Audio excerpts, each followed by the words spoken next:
What's up, Foundation? What's up, YouTube? Man, it's me, your big partner, cartoon53. Man, I'm back with part 2 of the story. Real fast. We ain't got to beat around the bush, man. Do me a favor. Hit that like button. Hit that subscribe button. If you got family members, loved ones, friends, cats, dogs, mice, bats, rats, venom, whoever, tell them about me and get them to hit the subscribe button. You know? Anyway, back to the story at hand. So now, we pull off. Never even thought one time about going back to get this cat. That let me know, like I say, he kind of shook me a little bit. But we leave. When we end up leaving straight to the Avalon Gardens. Straight to the Avalon Gardens, man. We kicked it in the Avalon Gardens for about an hour, hour and a half, as usual. We like, come on, cuz, let's go down to the A-lines. Let's go down to the 11-6 Avalon, see what they got going on. Went down there for a minute, we hanging out. We hanging out. So now, me and Ray decided we gonna leave. Now, this is the same day that we just got shot at. Just emptied, you know what I'm saying, did his thing on our whole front window. So now, here it is. We can't drive like this, though. And I'm telling Ray, this was one of the reasons why we had went to the Avalon Gardens. I'm telling Ray, I'm like, cuz, we can't drive like this. Man, the one time gonna get on this, you know we heated. You know what I'm saying? What we gonna do? So Ray was like, cuz, I don't know how to fix no window. I'm like, cuz, I don't know how to fix it either. So the discrepancy was, do we just like kick and knock the whole window out? Or do we leave the window, or do we leave it as is till I can get it to the shop tomorrow? So I'm going with what Ray said, cuz, man, just leave it as is, homie. Leave it as is. I'm like, all right, cool. So now, when we was in the Avalon Gardens, the homies tripping on the bullet hole. It was a bullet hole right here. Say if I'm sitting right here, when old boy started dumping the first one, boom, straight between us, I turned like Ray turned like cuz. And Ray turned the same way, but he lightened the whole middle up. But I guess he tried to alter his aim a little bit and get me because it hit the seat. It hit the seat right here. It was a perfect hole in the headrest. The headrest kind of came up. It was a perfect little round hole in the headrest. So I'm like, man, dang, you know? So homie's tripping on it, you know what I'm saying? Wasn't even mad about it. It was, by this time, it's funny. Man, we were so sick in the mind. We were so caught up in church stuff. By this time, it was funny to us. So like, okay, well, cool. So Ray said, cuz, just leave it as is, and we'll get it fixed tomorrow. I'm like, cuz, we can't be riding all over LA like this. He like, I'm here. So boom. We like, all right, but bump it, cuz. We in the projects. We ain't got to worry about nothing going on in the projects. Police tripping on no bullet holes in no car, you know. So we like, well, bump it, cuz. We gonna kick it in here. When we leave here, we going straight to the A-line apartments on 116. We leave there, cuz. We just, you know, park the car and do something different.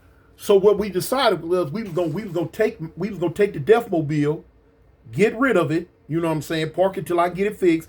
We was gonna jump in, and the homie had a little hoopty, a little Nova or something that we would get in. So that's what we was gonna do. Cool.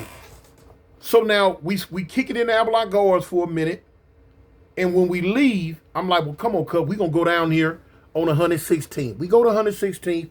We kick it down there with the homies. You know what I'm saying? Right there on the corner, and boom, hanging out, drinking. Homies had some 8-ball. You know, nothing to do, you know, just typical everyday thing. We making our rounds.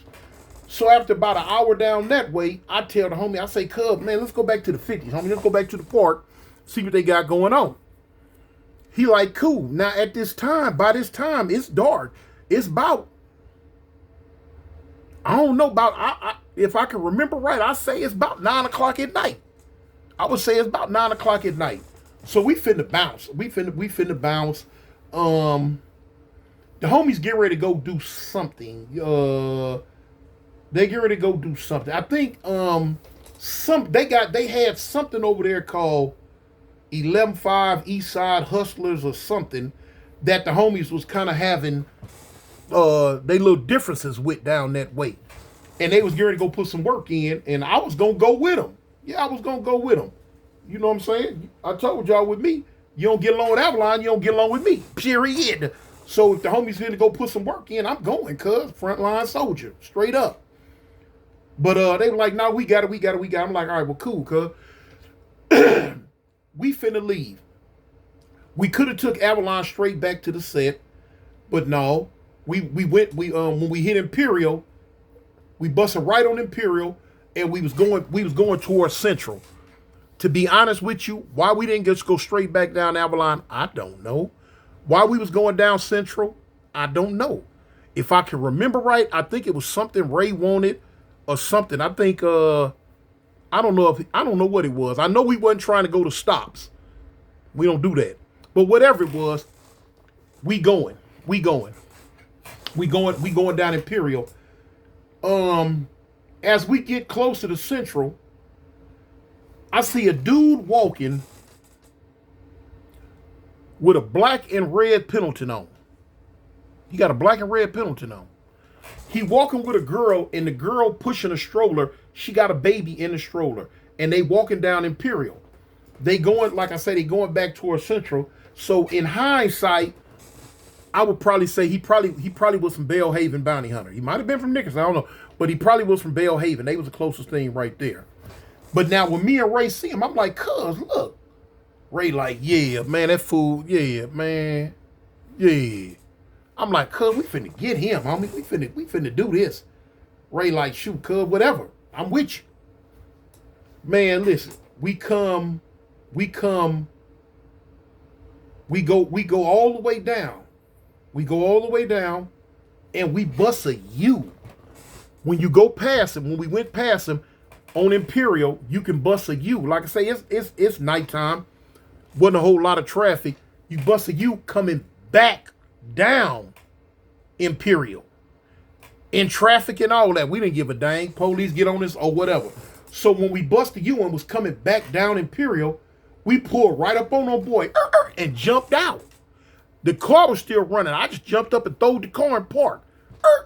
Now, of course, I got on the back of my mind what had happened with us earlier that day. What had happened with us just a few hours ago. No more than about 3-4 hours ago. You know? So we jump out on him. Ray jump out. Ray like, what's up, cuz? What set you from? Dude froze up. He looked. So when I come around the car, I ain't gonna even lie. I came around the car with the heat already up. I'm like, what's up, cuz? Where you from, homie? So the dude just looking. So the girl like, she said, man, come on, man, y'all please don't do this. Don't do this, please don't do this. Like, what? So Ray, he had a bad habit of using that B word. So he like, what you say, B? Cause that's that pimp stuff in him. That was that pimp stuff in him. So Ray be like, what you say, B? So she said, look, that's my boyfriend. No, she said, that's my baby daddy. She said, that's my baby daddy. Please, please. So the dude just standing there looking at us. So when she said, that's my baby daddy, that's when I keyed in on the stroller. And I'm looking at the stroller. And I'm looking at the little baby. And the dude, he took a step back, because the heat was right there. He took a step back. And the girl kind of took a step in front of him. Not all the way, but it kind of in front of him. She was like, that's my baby daddy. Please don't take my baby daddy from me. So I looked at Ray. Ray looking at me. Ray is down for whatever. If I want to bust, Ray with it. If I don't want to bust, Ray don't give a dang. You know, he with whatever, you know. I couldn't do it, y'all. I couldn't do it. I don't know where I be getting these little sentimental bones, these little sentimental things in me sometimes. Man, like I say, a straight sociopath. Sometimes, man, I could be a stomped down headhunter. No passes, no giveaways, no nothing. Just send you to the upper room. But then sometimes, man, it's give a pass season, y'all. Now, usually when I give a pass, it's to somebody that was locked up with me, and I know you. But if you ain't locked up with me, bump a pass. But when that girl said to me, she said, man, please don't take my baby daddy from me. I was through with it, y'all. I looked at that little baby. I looked at the little baby and I looked at the dude. I tell Ray, I said, come on, cuz, let's go. I said, come on, cuz, let's go. Ray said, we finna go. I'm like, come on, cuz, let's go. So the dude and the girl, they just standing there. He couldn't have been heated because if he was, when I turned around to walk off, he could have did what he had to do. So he probably wasn't heated. Here it is. We done caught this fool slipping, walking his girl, his baby mama and his baby somewhere, wherever they was walking to. But you got to be, man, this is in the 1980s, homie, when gang banging was at its height, you know? But I couldn't do it, man. That little baby, when she, if she would have said, don't take my boyfriend from me, I probably would have dome checked that fool. But now, when she said, don't take my baby daddy from me, that kind of struck a chord, homie. Dang, man. It struck a chord. And it's just one of them things. So me and Ray got back in the car and I banged on him. Seaside Avalon, cuz, fire trace, Avalon gangs. You know what I'm saying? But you know we gonna bang on him. We ain't finna chip him no more. So we might as well just bang on him a little bit because we finna leave him well intact. Which is what we did, man. Pulled off, left him well intact, man. It's one of them days. I was like, dang, you know, Ray was like, you wasn't feeling it, huh, cuz? That's what Ray said to me. He said, man, you wasn't feeling it, huh, cuz? I said, I was, homie. I said, but man, that little baby, cuz. I said, nah, I wasn't feeling it no more, man. So listen, I told that second half part of that story for, you know what I'm saying, you youngsters out there to know, man, you ain't got to be savage all the time. You ain't got to be a head-hunting killer, Pinhead, Pennywise, Venom, Demon, Monster. You ain't got to be that all the time, homie. Got to have a shred of humanity in you sometimes. And I know for a fact that my humanity had clean left out the door back then. So he caught me. I don't know. The full moon must have came up or something must have came up because that was not me. I don't give those type passes unless a higher power doesn't move me. Now, I told y'all them stories about when we rob people and God let me know in no uncertain terms, hey, man, leave them alone. Get that back. And I gave it back. You know what I'm saying? When God step in, that's the big dog, y'all. I'm getting in the corner. When big dogs come to the yard, puppies get on the porch. Me, you know? But yeah, that was one of them times, homie, that I guess my humanity kicked in and my sociopathism took a back seat, you know? But anyway, man, in the meantime, between time, man, tell the people you love them, homie. Tell the people you love them. And don't never forget, homie, I represent the gangsters, the Avalon gangsters. I'm out, man. Peace. Let's do this. When I fall, then you pop. Don't nobody drop. You better bend into the block. Then fuck the cops. You better squeeze until it's empty. I put that on 50. She's with it. Are you with me? A-gang, swing gang, what it looks at. 5 tray, yeah, third that. 4 8, 8 8, 11 6. So when you slide down the 8, you're getting clapped at. Heads up into my days up.